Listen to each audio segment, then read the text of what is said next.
और एक जो सती नाम की कन्या थी वह भोले बाबा को ब्याही गई। तब राजा परीक्षित श्री सुखदेव जी महाराज से कहते हैं, महाराज कृपा करके यह सारी कथा में श्रवण कराइए।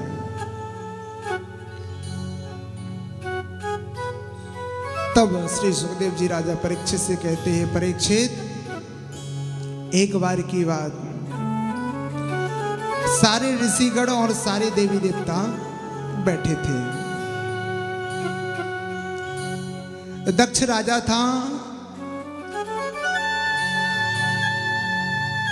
सब बैठे हुए थे। दक्ष महाराज जी आए तो सभी ने दक्ष का सम्मान किया, सभी ने स्वागत किया, लेकिन दो लोग खड़े नहीं हुए, एक ब्रह्मा जी और एक भोले बाबा। तो दक्ष ने ये नहीं देखा कि कौन कौन हमारा सम्मान कर रहा है, कौन कौन खड़े हुआ। दक्ष क्या देख रहा है कि कौन कौन हमारे सम्मान में खड़ा नहीं हुआ।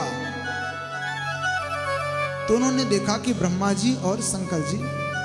तो कहा ब्रह्मा जी तो ठीक है, बड़े हैं हमसे, ठीक है, लेकिन ये तो हमारा दामाद है, हमने इसको अपनी बेटी दी है, इसने हमारा तिरस्कार किया है। उस दिन से दक्ष द्वेष करने लगा, बैर भाव रखने लगा भोले बाबा के साथ। एक दिन की बात, दक्ष ने बहुत बड़ा यज्ञ किया और वह यज्ञ किसी कार्य हेतु नहीं किया कि हमारा यह कार्य सिद्ध हो जाए। वह यज्ञ सिर्फ और सिर्फ इसलिए था कि भोले बाबा को नीचे दिखाने के लिए यज्ञ किया गया। यज्ञ में जितनी भी पीठें बनाई, देवी देवताओं को विराजमान करवाया, सभी देवी देवताओं को विराजमान करवाया, लेकिन भोले बाबा का आसन नहीं दिया। सबको न्योता दिया, निमंत्रण दिया, सबको बुलाया, लेकिन भोले बाबा को नहीं बुलाया। सभी सज धज कर दक्ष प्रजापति के यज्ञ में जा रहे हैं। तो जो सती की सहेलियां थी, उन्होंने कहा आपके पिताजी ने कितना बड़ा यज्ञ किया है, सबको बुलाया है, कहां कहां से देश प्रदेश से व्यक्ति आ रहे हैं और आप नहीं जा रही हो, आप अभी भी घर में हो। तो सती ने कहा मेरे को तो नहीं पता, पिताजी ने इतना बड़ा यज्ञ किया और मेरे को पता नहीं, ये कैसे हो सकता है। अरे मैं तो सबसे छोटी हूँ, सबसे लाडली हूँ, सबसे पहले पिताजी कोई कार्य करते तो मेरे को जरूर बताते। तो सती ने कहा ऐसा करो आप जाओ और हम आते हैं।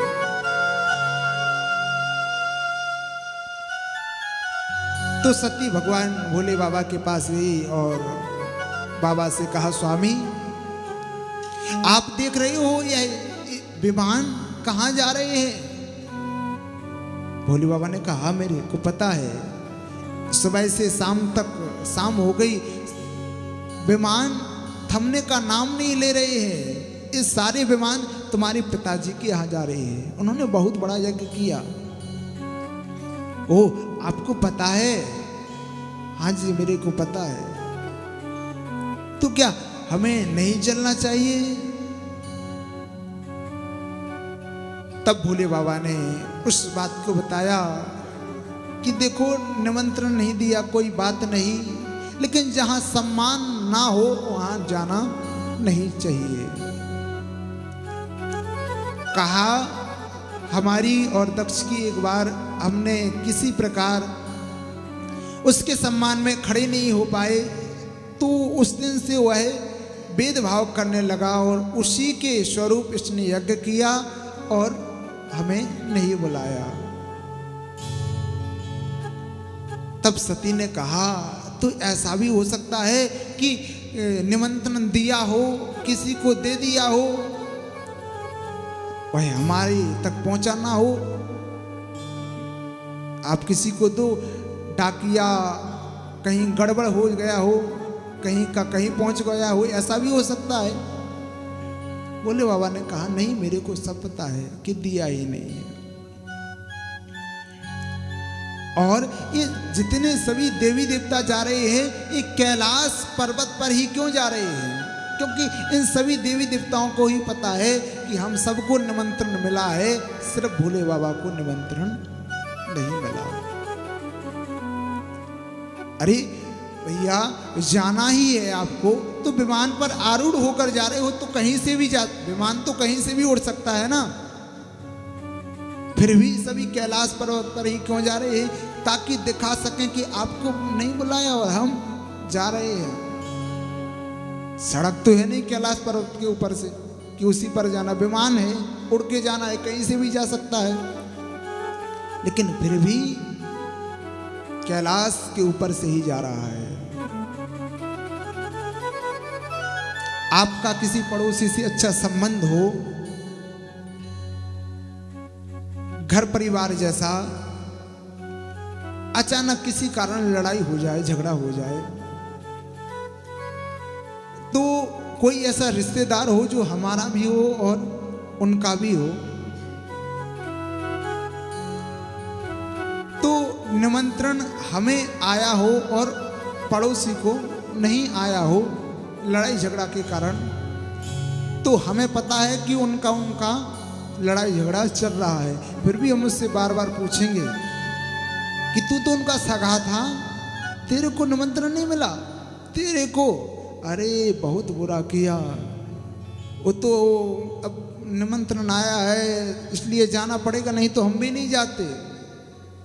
तो मतलब किसी प्रकार उसको नीचा दिखाना, यही कार्य आज देवी देवता कर रहे हैं कि विमानों को कैलाश के ऊपर से ले जा रहे हैं कि इनको निमंत्रण नहीं मिला। पार्वती ने, सती मैया ने बार बार आग्रह किया, लेकिन बाबा ने कहा देखो, जहां सम्मान ना हो, जहां प्रेम ना हो, वहां हमें नहीं जाना चाहिए। कि आवत ही हर से नहीं, नैनन नहीं स्नेह, तुलसी तहान जाहिए, चाहे कंचन बरसे में। आवत ही हर से नहीं, नैनन नहीं स्नेह, आप जाओ और जिसकी यहाँ जा रहे हो उसको अच्छा ना लगे तो उसके यहाँ नहीं जाना चाहिए, चाहे वहां पर सोने की वर्षा ही क्यों ना हो रही हो। जहां सम्मान हो, जहां प्रेम हो, वहीं जाना चाहिए। लेकिन सती कहाँ मानने वाली? सती ने कहा अरे अब दामाद और ससुर के बीच में ऐसा लड़ाई झगड़ा तो होता ही रहता है, फिर भी हमें चलना चाहिए। कहा देवी आपको जाना है तो प्रेम से जाओ, लेकिन हम नहीं जाएंगे। सती थोड़ी आगे बढ़ी, आगे निकल गई, फिर वापस आई, एक बार फिर प्रयास करें मनाने का, फिर आई, फिर बाबा को चलो, कहा नहीं आप जाओ, मेरे को यहीं ठीक हूँ, हम भगवान का भजन करेंगे। दोबारा गई, फिर वापस लौटी, ऐसे ऐसे उन्होंने 2-3 बार किया और फिर आखिरी में चली ही गई। तब भोले बाबा ने कहा हो यही है सोई जो राम रची राखा। अब जो राम जी की मर्जी होगी वही होगा, इसमें हम कुछ भी नहीं कर सकते। बाबा ने अपने गढ़ साथ में भेज दिए। अब जैसे ही सती आई दक्ष के यहां, तो किसी ने अच्छे से नहीं बोला, अच्छे से बातचीत नहीं की। कोई कह रहा है आ गई, आपको अभी टाइम मिला, आपके पिताजी का यज्ञ है और आप उनके घर की लाडली हो और अभी आधा यज्ञ हो रहा है, आपको अभी टाइम मिला, अभी आई हो। तब से कहाँ थी। अब ये नहीं कह सकते कि हमें निमंत्रण नहीं मिला, बिना निमंत्रण के आए हैं हम। इतने में दूसरी सहेली खड़ी थी, अरे मैंने तो सुना है कि इनको न्योता नहीं मिला, बिना न्योते की आ रही है इसलिए लेट हो गई है। तो सभी सखियां हैं जो चिढ़ाने लगे, कोई उनसे प्रेम से नहीं मिला, किसी ने अच्छे से प्रेम से व्यवहार सती के साथ नहीं किया। सिर्फ माता ने प्रेम से कि ठीक है बेटी, अच्छा किया तू आ गई और घर में सब ठीक ठाक है। सिर्फ माता ने प्रेम से दो बातें की और किसी ने प्रेम से बातें नहीं की। अब जैसे ही सती ने यज्ञ मंडप में देखा तो यज्ञ में क्या देखती हैं सती कि सभी के आसन लगे हुए हैं, जितने भी देवी देवता हैं सभी के आसन है, सिर्फ और सिर्फ भोले बाबा का आसन नहीं है। सती सब कुछ सहन कर सकती है, लेकिन भोले बाबा का अपमान हो यह बर्दाश्त नहीं कर सकती है। सती के नेत्र लाल पीले हो गए और इन्हीं कहा पिताजी, कहा रे दक्ष तू क्या कर रहा है, क्या करने वाला है। अजय मुझे लज्जा रही है कि मैं तेरी बेटी हूं। अरुद्र भागम तम वेक्ष चाद्वरम पित्रा च देवे कृत हेलनम विभौ। मुझे शर्म आ रही कि मैं आपकी बेटी हूं, आप मेरे पिता हैं। तूने किसका आसन नहीं दिया, तेरे को पता है। जो जगत के रचयिता है, जो हर किसी पर कृपा करते हैं, जो तनक में प्रसन्न हो जाते हैं, जिसका संसार में कोई नहीं होता है, उनके भोले बाबा होते हैं। और तूने उनके आसन नहीं दिया, उनको बुलाया नहीं। एक बार सांप बिच्छू आदि सभी रोते रोते भोले बाबा के पास गए। बाबा एक बात बताओ, क्या हम सबको किसने बनाया? आपने ही बनाया है। फिर जहां ये जीव देखते हैं वहीं पर मार देते हैं, इसलिए हम कहां जाएं? भोले बाबा ने कहा जिसका कोई नहीं उसके हम है। तो नागेंद्र हारम मुकुट बना लिया, बिच्छू को कुंडल बना लिया। जिसके कोई नहीं है उसके भोले बाबा है। भूत प्रेत बाबा के पास आए, कहा हमें भी कोई किसी का नहीं, कहा तुम भी मेरे पास आओ। और जब बारात गई बाबा की तो कहा भले ही कोई ना जाए देवी देवता, लेकिन ये गढ़ ये भूत प्रेत तो हमारे साथ ही चलेंगे। तो किसी ने कहा बाबा ऐसे आपकी शादी नहीं होगी, ब्याह नहीं होगा? कहा भले ही हमारा ब्याह नहीं हो रहा है तो बिल्कुल मत हो, लेकिन इनके बिना हम नहीं जाएंगे। तो जो इतने भोले हैं, जिनका नाम ही भोले है, जो तनक में प्रसन्न हो जाते हैं और तनक में क्रोधित हो जाते हैं, जिनका नाम भोले भी है और जिनका नाम रुद्र भी है, ऐसे जगत की रचयिता का तूने आसन नहीं दिया। और ऐसा कहकर सती ने कहा कि आज से मैं तेरी बेटी नहीं। लोग क्या कहेंगे कि यह उन्हीं की बेटी थी और वो उनकी दामाद थे।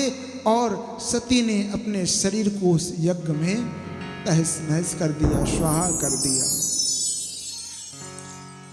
जैसे ही सती ने अपना शरीर का परित्याग किया, जो गढ़ थे बाबा के वह क्रोध में लाल हो गए कि मेरी मां चली गई।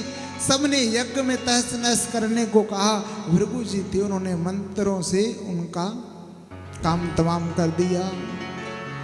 अब जैसे ही इस बात की सूचना भोले बाबा को प्राप्त हुई कि ऐसा ऐसा हो गया, आज भोले बाबा के नेत्र लाल हो गए, जटा उखाड़ी, उससे वीरभद्र नाम का गढ़ प्रकट हुआ। कहा आदेश दो, कहा दक्ष को यज्ञ के समेत विध्वंस कर दो।